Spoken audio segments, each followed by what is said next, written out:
20th, 2008, Yuanlin, Taiwan. A 37-year-old woman and her 4-year-old daughter rush past the security guard of the Yuanlin Finance building, saying that they are there to visit a friend. But once they make it to the 11th floor, they disappear, never to be seen again, leaving behind more questions than answers.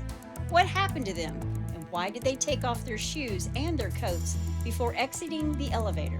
This is the unexplained disappearance of Liu Huijun and her daughter, 2 red coats, and one 17-year mystery. Hey y'all, I'm Chris Calvert. And I'm her husband, Rob Potter. Welcome to Hitched to Homicide. For better or worse. Death do us part.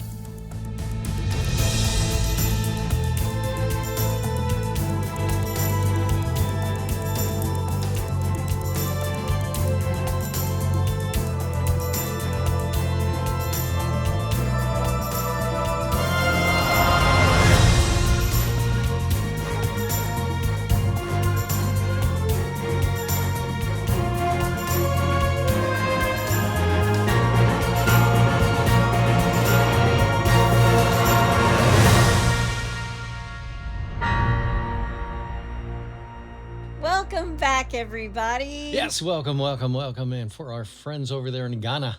In Ghana. Node. That was a good one. There you go. That's way easier than all these names in Chinese and Taiwanese I'm going to have to say today. Oh my goodness. I'm just begging everybody now. Just hang in there with me.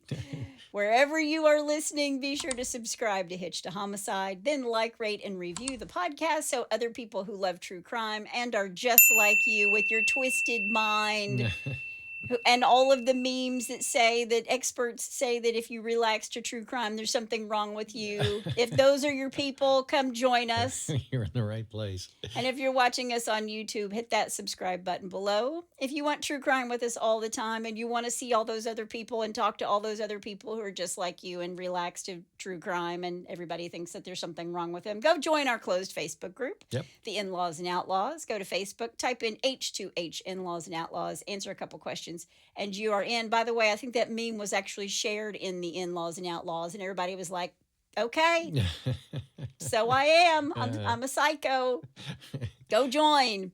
I post photos and other information in there as well. They're a great group of people. We love them. Yep. You can find us on Instagram at Hitched to Homicide or on X at H2H_podcast. And we also have a Buy Me a Coffee link if you want to send Rob some coffee because he drinks it not only every episode, but every single day. And I think we might be on cup number 3. And I'm only on Diet Mountain Dew number 1. But I think I might need a couple more if I'm going to get through all of these names. Hey, I'm doing pretty good. This is my only vice. There you go. Yeah. I thought I was your only vice. You can find that link in our show notes. You can also send us a text. I don't know why you'd want to. We're a couple of crazy people. Mm-hmm. We're just losing our minds over here. Pretty much. The link to that is at the top of the show notes where it says, send Crazy Chris and Rob a text. Hey, I also have to give a shout out to, I wore my Kentucky Wildcat shirt today, but it's because I saw a video earlier where Adam Sandler actually stopped in and paid a visit to the UK basketball team. I know. And the saw girls that. team. Yeah. I know. Yeah. I saw that. And I love Adam Sandler. It's good to be a wildcat. It is. He's a big fan. He is. He actually wore a Kentucky shirt in one of his movies. And I was telling Rob this earlier. I was actually in the movie theater. I mean, it's not even really that funny of a story because he's a comedian who's dying in this movie. Yeah. And he's sitting on the doctor's exam table and he's wearing a Kentucky shirt. Mm-hmm. And it came up on the screen in the movie theater and everybody, because we were in Kentucky, everybody started cheering. And I was like, he's talking about his life is over and we're cheering because he has on a Kentucky shirt. So anyway, thank you, Adam. Appreciate it. Thank you, Adam Sandler, for being a Kentucky Wildcat fan, just like us. Yes. It is Halloween week. This is our last crazy, weird case for the month of October. No more mouth trumpets or trombones, I think I called it one time. Yeah. Come on, get your instruments right. I'm trying. This is an interesting case. It's not covered all that often. Part of the reason is because all of the sources are in Taiwanese and in Chinese. And I use those sources and had them translated. Ah. So bear with me. All right. The other sources are YouTube's Darkest Videos, Lost Path, Can.com, Reddit, and there are others, which are all in Chinese or Taiwanese. But I will put all of those links to all of those sources that I used in the show notes for you to check out. Cool. Well, you ready? I am. Let's do it. Liu Huijun is born into a life of poverty. As a young girl, she was known to be smart and independent, and she had lots of friends. She took some classes in Taipei where she learned how to cut and style hair, and she worked there as a hairdresser when she was younger. But her family wanted her back in their hometown because her parents had arranged a marriage for her. And I looked this up, and I don't know if they actually arranged her marriage because that's not really done anymore, Right. or if there was a matchmaker, which is done a lot. And again, I've used translations of almost every single thing. How do you translate match.com? I think it's match.com. But after she's match made, after she gets her match, she married Zhang Xin Nanzu, Zhang Zinanzi. I'm sorry. And I apologize. They call him Zhang, okay? All I can say is better you than me. Zhang Xin Nanzu. Okay. They call him Zhang. All right. I feel like I'm saying it right. No, not too high. Hey, one. Zhang, or they call him Zhang. I apologize. I apologize. I'm going to move on from this, y'all. I Keep going. promise. I'm going to keep going. Keep going. But she moved to his family's home of Changhua Chateau. It's a village, okay? All right. Over the years, he and Liu have 3 children. I also read that there were 4 in a different source. And he was financially stable, which I'm sure was really helpful for her because, you know, she grew up in poverty. So that's good in some respects. Right. But their relationship and their family life kind of kept getting more and more strained the longer that they were married. Zhang was away from home a lot, and they fought all the time. And he also seemed to have an unhealthy relationship with alcohol, which is my very nice way of saying he was a mean drunk. Yeah. And the more distant Zhang and Liu became, the lonelier and more lost she felt. There were also rumors that her husband was cheating on her, and this only made her feel worse about the relationship and about herself and about their marriage. Sure. There were allegations of abuse on Zhang's part, and to her close friends and family, Liu seemed miserable. She no longer trusted her husband, but leaving your spouse was just not done in their small traditional town. If you separated, it was considered shameful, although in some sources it does say that these two were separated. In others, it says that she stuck it out and prayed that things would change. And when she did threaten to leave him, he promised her that things would get better. So just know this, everybody. Doesn't matter where you're living, what language you're speaking. If you're in an abusive relationship and the other person says, I promise I'm going to do better. And I promise I'll try and do better. No, you're right. I'll never do this again. It's universally used, Yeah. okay? Yep. But she wants to believe that this is the case, and she stays with him, and they're going to work on this marriage, or maybe she's just trying to give it one last-ditch effort. But not long after this, they have a baby, a little girl. And as the next couple of years passed by, things did not get better. They got worse. Liu was unhappy. She felt abandoned by her husband, and she was basically alone most of the time. In late December 2007 and into January of 2008, the people around Liu could see that she was under a lot of stress, and she seemed very tired, which was the translation, and I think perhaps she was depressed Yeah. and weary. On the night of January 19th, 2008, things between Liu and Zhang seemed to get worse. These two are fighting again, and apparently this was a big one. The next day, January 20th, at around 3 p.m. that afternoon, Liu gathered her children, got on a scooter, and left home. And first, she went to her parents' home, which was only a few minutes away. But she didn't stay very long. She left her older children with her mom and dad and took with her the youngest daughter. Liu and her 4-year-old little girl are both wearing red jackets. It's January. It's cold outside. Around 8 p.m., Liu and her daughter arrive at the Yuanlin Finance and Economics building. It's a 16-floor building with both residential homes inside as well as businesses with a Buddhist temple on the top floor. And when I was reading this, I was like, can you imagine the real estate agent being like, it's residential, it's business, and there's a Buddhist temple on the top floor. Oh, I'll take it then. Yeah. This building is about 7 kilometers or about 4.5 miles from her hometown of Chateau. Now, to this day, no one seems to know why she had shown up there. She didn't have any relatives or acquaintances in that city, and her friends say that she didn't have any friends there either. So the idea is that she's in the city where she doesn't really know anyone, and she's showing up at this random building. So it's very odd. But perhaps she did know someone there, but never really divulged that information to anyone at all. Just before 9 p.m. that night, Liu and her daughter enter the building. She's walking very fast with her little girl in tow. And the translation was that she was looking around like she's waiting for someone to jump out. So she's very jittery. She's nervous. And this is according to the 2 people who are actually in the lobby. It's a teenage girl standing at the entrance of the building, and she sees Liu come in with this little girl, and she's acting strange and skittish. Right. Now, it's late enough that a security guard is no longer on duty, but there was a building administrator in the lobby of the building. This is the second person who sees her.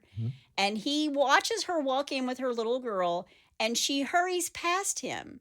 And again, it's just a little bit before 9 p.m. And the reason that's important is because after 9, the elevators in that building require that you use a key card in order for the elevator to work properly. So like if you've ever been to Vegas or you've ever been to a really fancy hotel, and sometimes it's even like a Holiday Inn now, you can't just get on the elevator. You have to be able to scan your key card and that'll take you up to the floor. Yep. So I guess because there are businesses and residences in this building, it makes sense that for business, you wouldn't want your clients to need a key card. So at 9 p.m., that's when this starts to happen. Sure. This building administrator asks her where she's going, and he tries to stop her, but she rushes past him, saying that she's, quote, there to meet a friend, end quote. And she and her daughter climb aboard the elevator, and the door closes. So she's managed to get to the elevator and hit a button to go up before 9 p.m. And she's sort of bum rushed this guy down in the lobby. Now, inside the elevator, she seems even more stressed. She presses the button for the 11th floor. Now, lots of reports say that this is the top floor of the building, but it is not. There are 16 floors to this building. Okay. And the top floor, again, is a Buddhist temple. Right. But according to the building administrator, he felt a bad omen in the air after seeing her and her daughter rush into the elevator, and he only grew more concerned as the hours passed, and she did not come back down the elevator after seeing her friend. Now, could the elevators come down from other floors without the card? Yes, you could come down without the card, but you couldn't get up there without the card. Understood. Right. Now, when morning came and she had yet to exit this building administrator is worried. Like, she came in, she was in a hurry. What was she doing? So out of curiosity, he turned to the building's CCTV footage to determine where these 2 had gone, and he sees something very unusual.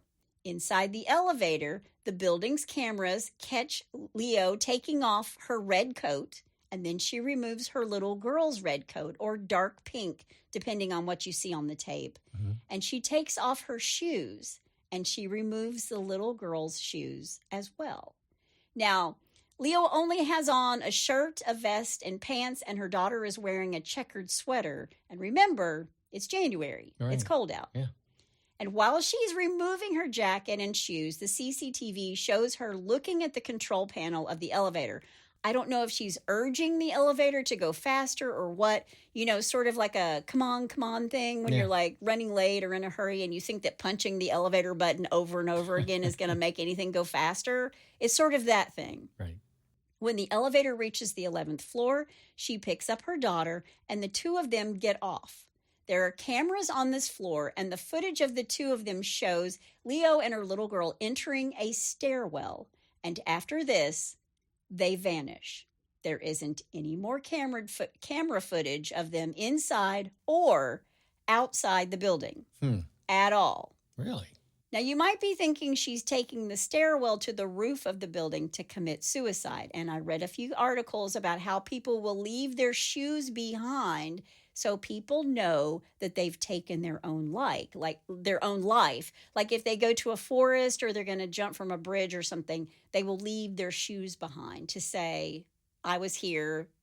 You don't have to look for me. I'm gone, kind of thing. Okay. But there was no evidence that she or her little girl had jumped. There are no bodies. Yeah. The next morning, the security staff finds their clothes and shoes in the elevator, and this causes them to take a look at the surveillance footage that they have, every single camera. And they can't believe their eyes because even though they have tons of cameras in and around the building, there is no footage of Leo or her daughter walking past them going into the stairwell. So they have not walked past one camera after they go into the stairwell. Wow. Now, the search for her and her daughter is on. Her husband comes forward and says that he can't find them. They're missing, and he goes to the police. He tells them at first he believed that she had just gone to see her parents, who lived only 3 minutes away. But when he went to see his mother-in-law, she says, no, she's not here. And they never came home. Then 8 days after Leo and her daughter disappear, the police find a scooter abandoned near the building. The keys are still in the ignition. It is Leo's scooter. So now her family knows she arrived at that building that night and then just disappeared. The authorities and the building maintenance, as well as the people who worked and lived there, scoured the building looking for any indication as to what may have happened. But there was no evidence of them, and no personal belongings were found. And the police are saying they'd never encountered such a strange case. What police do know is that Leo didn't have on her when she left her home. She didn't have her ID. She didn't have her bank cards. She didn't have her phone, even though some people believed that perhaps she might have had some cash on her. Right. Now, because these two have just disappeared into thin air, leaving behind these red coats and their shoes, the people who lived and worked in the building, who, by the way, were people with money and social status, did not like that something creepy had happened there. There were rumors. People became superstitious, and others even put their place on the market to be sold because they wanted out. Really? And here's why. Because it was a portal. Maybe. There weren't many ways out of this building, and the main entrance had constant surveillance, so it's not like she walked out the front door. Right. The underground levels were very open and exposed, but there was no trace of her. They'd seemingly vanished into thin air, and the 11th floor suddenly had a bad vibe to it because the people who actually lived on that floor heard nothing that night. Just a bad vibe. There were cameras on the roof, and the authorities searched it multiple times and came up again with nothing. They checked the basement and talked to people who lived there, but again, no one saw or heard anything. She hadn't jumped. There's not a body outside. They just don't know what has happened to her. Wow. So the police spent a week sifting through the footage of 13 cameras that were in this building. There's no footage of Leo or her daughter leaving the building. But there were a few blind spots that the cameras couldn't see. But someone would have needed to know all of this information in advance if they were trying to avoid them. Sure. The fire escape stairwells and some of the electrical and heating and cooling rooms did not have cameras, which makes sense. Why would you have a camera in your HVAC room? Sure. Police searched every nook and cranny of the public spaces in the building. There's no sign of them. Then police and family members began to go to each and every apartment and business door asking.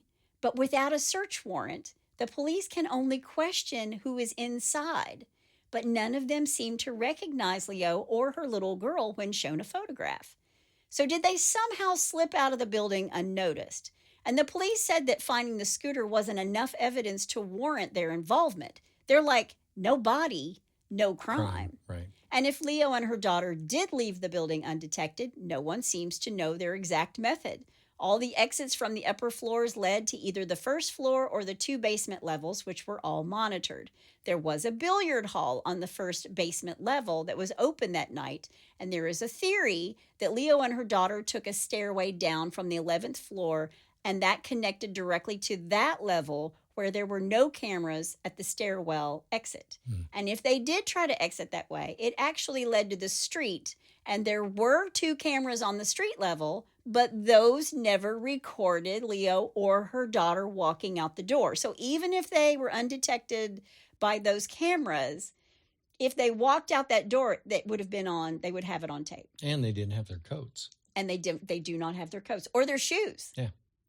In the HVAC room, there was an emergency ladder that led directly to the back of the building, and that wasn't covered by surveillance. If they did leave the building, this is the most likely path they would have had to taken. But she wouldn't have needed to be familiar with the HVAC room in this building, and no one seems to think that she had ever been there before, especially the way she rushed in like she was being chased, or maybe she was trying to make it into the elevator just before 9 p.m. so nobody could follow her. But if she'd never been there before, how did she know the 9 p.m. cutoff date? Exactly. Yeah. So let's assume they did make their escape from the building without their coats or shoes in the middle of January. Police tracked their health care cards. Neither one of them were ever used. No money was ever taken from her bank account. They vanished without a trace. So now the theory has to be if they did make it out, they took on new identities. But they have facial recognition in this country, and Liu's little girl, who was 4 at the time, has never resurfaced in any student databanks. So did they really start a new life somewhere in Taiwan? The mystery of the whole case caused the authorities to go back and investigate. There were news outlets and TV magazines like a 48 Hours only in Chinese and Taiwanese. They're doing these stories on the case. And it kind of made it look like the police weren't doing their job because they're not. Yeah. And then when Elisa Lam disappeared at the Cecil Hotel in downtown Los Angeles on February 19th, 2013, and her body was found in the rooftop water tank 19 days later. Yeah. I don't know if you remember this case. Oh, yeah. The building supervisors and the police re-examined the building's water tanks and pipes, even though it has been 5 years since Liu disappeared with her daughter. But they found no trace of her. And the residents never reported any problems with their water or their plumbing. So they ruled that theory out. In 2021, the investigators compared Liu's DNA to that of a Jane Doe found elsewhere, but it wasn't a match, and the case went quiet once again. Then in 2023, Liu's husband, Zhang, dies. He mysteriously fell from a rooftop. And when this story comes out, there was all this renewed attention on Liu and her daughter's disappearance. But again, nothing is found. There were theories that the bodies had been disposed of in the garbage, but in Taiwan, the trash is only taken out when the garbage trucks arrive, so people would have noticed their neighbors disposing of something suspicious. Yeah. So it's not like you just throw your trash out and they come and get it. It's sort of like, our trash pickup is on Friday mornings. It would be like all of our neighbors standing out on the street together with our garbage bags kind of thing. A block party. So what are some of the other theories? One is that she escaped to be with her lover. Her husband said she didn't know anyone in this building, but did she possibly have a secret relationship? And she left with only her youngest daughter because that baby was his. But why not at least take your ID with you when you go? But if she did have a secret relationship there, why didn't anyone in the building recognize her? I mean, that's something else that the police had said. Because if you live in a building, You know the people who kind of come and go, even if they don't live there. Sure. And her daughter was 4. And if this theory is correct, this relationship had been going on for at least 5 years. So if she's coming and going for the last 5 years, somebody would have seen her. Sure. But I just want to remind you, she is a mother and she has other kids. And she's never had any contact with them since the day she left and was never seen again. But here's another theory. Leo and her daughter were both wearing red. And in Taiwanese culture, red is often the color of luck and good fortune, but it can also be bad. Some of the residents in the building started to believe the red attracted the attention of spirits. And over the years, this building began to have a reputation for being cursed. And it has caused the property values of the building and even the buildings around that building to plummet. Wow. How would you like to be that realtor? Can you imagine? Jeez. Like a woman disappears in your building and suddenly your real estate is worthless. Yeah. The neighbors reject the idea that the building is haunted just because they don't want the property value to fall. Yeah. But Leo's family has come forward to say that she was not in a good place mentally. Maybe she was hallucinating. Maybe she believed her husband was after her and she was feeling paranoid. She was possibly in a state of psychosis. Maybe she was having an actual psychotic break and nothing made logical sense to her. Maybe taking off her coat and shoes was a way to change her appearance. Maybe she went to the 11th floor and then hit the stairs to confuse whoever she believed was after her. There's also a theory that Leo and her baby girl hid in a large bag or a suitcase and then someone took that suitcase out of the building. But I want to talk about the red coats again and taking them off. Okay. In Taiwan, the color red is strongly connected to malevolent and vengeful ghosts. Women who die with a deep sense of injustice, such as being wronged or betrayed. And the red clothing represents their rage and desire for revenge beyond the grave. And it is believed that a woman who commits suicide while wearing red is believed to return as a fierce ghost to avenge herself. There's even a notorious urban legend in Taiwan about a ghostly little girl in red. The legend began in 1998 with this grainy amateur video footage of a family on a hike. And the video was watched after a family member's death. And it mysteriously showed a small girl in a red dress following the family, even though no one recalled seeing her at the time. Really? Wow. This little girl is often associated with the Moshina, a mountain demon in Taiwanese folklore known for abducting people. Also, get this, for better or worse, till death do you part, there is the practice of ghost marriages. It's called binghun and involves rituals to find a partner for a deceased, unmarried person. One method is for the family of a deceased woman to leave a red envelope containing money, a lock of hair, or a fingernail on the street, on a side street in a red envelope. And the first man who picks up the envelope is considered the intended groom. And refusing to marry the, quote, ghost bride, end quote, after taking the envelope is said to bring great misfortune. Congratulations on your marriage. Okay. And during the ghost month in Taiwan, people are especially cautious about the color red in specific contexts to avoid attracting spirits. And the ghost month is typically in August or September. It's the 7th month of the traditional Chinese lunar calendar. And during this time, the gates of the underworld are believed to be open, allowing spirits to roam the human world. Well, here in the U.S., we take our Halloween from Samhain, the Scottish and Irish, the Celtic turn of the year from the beginning. It's the beginning of winter. So bonfires are set and they carry home holy fire or a blessing of smoke. All we do now is just put inflatables out in our front yard. It's true. There's also guising, wearing costumes to confuse or appease wandering spirits. Offerings left at doorways or places associated with the good people.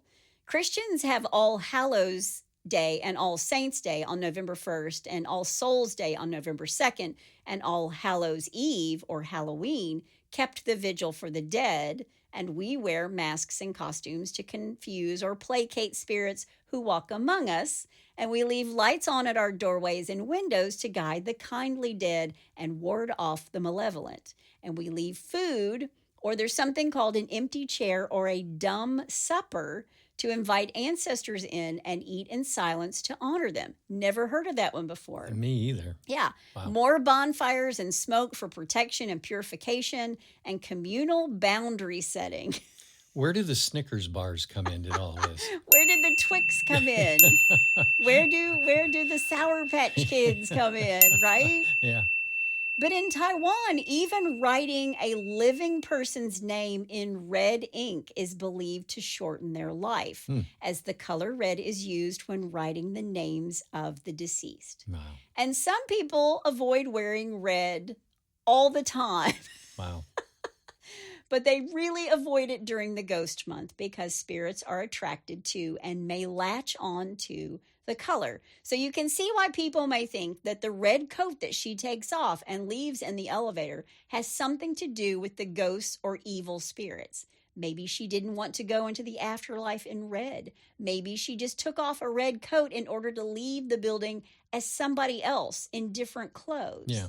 There are a lot of people who've studied this disappearance who say that they don't believe Leo would have gone into the building unless she had to. She was walking quickly. She wouldn't take no for an answer when they tried to stop her from going into the elevator.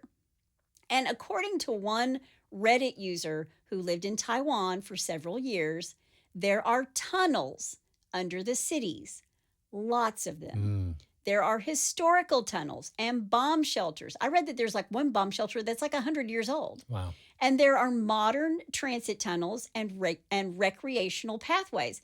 But there are also self-dug tunnels that people don't speak of. And this person believes that Leo was running away and had to go through that building to get access to her tunnel to get away.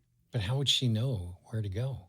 Well, if her contact person is on the 11th floor, her first job would be to get to that person's door. Right. And the police only went door to door and asked people if they had seen them. They didn't search anybody's apartment. Sure. And anybody they spoke to could have been her contact, Sure. and they were hiding her and her daughter until the time was right to get her to the next point. Gotcha. So it's possible that she and her contact had extensive knowledge regarding the building. Not her, but her contact. Right. Had extensive knowledge of the building and the security measures, including where the cameras were.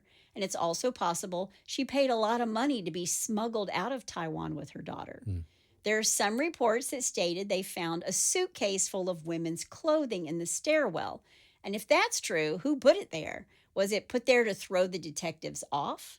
Also, the report of her disappearance and strange behavior wasn't made until the next morning, and that left plenty of time to enter the building and exit through any sort of secret passageway. Right. They may have even exited the building in plain sight. There are just so many different ways they could have disguised themselves to exit the building, especially if she was being helped by somebody else. But since there are no bodies, the government has declared them officially deceased. But unlike Elisa Lam, their bodies have never been found. Right. So perhaps she just wanted to get away from her abusive husband. Maybe she pre-planned it herself. And if I was writing this as a fictional story, she would wear that red coat and be back to throw her husband off the roof when he dies, right? Because he dies. Yeah. And regardless, the more the authorities think they know, the less they actually do figure out that they know. Right. And these videotapes are very famous. I will post all of them in the In-Laws and Outlaws, and you can watch her just beat on that number 11, trying to get to the 11th floor, and frantically take off her coat and her daughter's coat and off her shoes, and they leave them in a pile in the elevator. It is very creepy. Wow. But that is the story of the disappearance of Liu Huijun and her daughter. And that's all I have to say about that.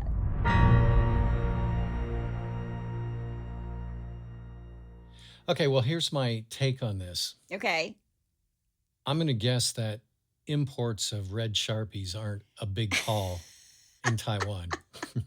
And I even wore a red sweater today in order to do this podcast. Yeah. But yeah, I mean, it's crazy. And I realize, so many great horror movies come from Japan and China, and it's because they have all these really interesting superstitions. And I had no idea that the color red was just so terrible, but Yeah. but one way or another, she got away. Who knows if they're alive or not? It's just so crazy because they've never shown up anywhere else. So maybe they're living in New Jersey and they do know that, now it's all about the Twix candy bars and the Sour Patch Kids. I can only hope. Yeah. I hope wherever she is and her daughter is that they are very happy. Yeah. Wow. All right. Well, the mystery will always be there. It will. All right. Well, here's a few things that aren't very mysterious because they're just stupid with a little bless your heart. Well, bless your heart. All right. Number one, I'm calling, well, that was dumb. Oh, bless his heart. Yeah. Bless her heart. I don't know if it's a he or she yet. A Colorado man landed in jail after offering to trade illegal homegrown marijuana for an SUV listed on Craigslist. Okay. A vehicle, Okay. well, the vehicle that happened to be owned by a sheriff. Oops. The Gazette reports that Teller County Sheriff Jason Mikesell, reminding me of Mike Sell's potato chips, which are no longer, and I'm really sad about that. But anyway, back to this. Recently received a text from a 39-year-old Vail man offering to buy his SUV. The man sent photos of the product, and Mikesell says he showed the text to detectives.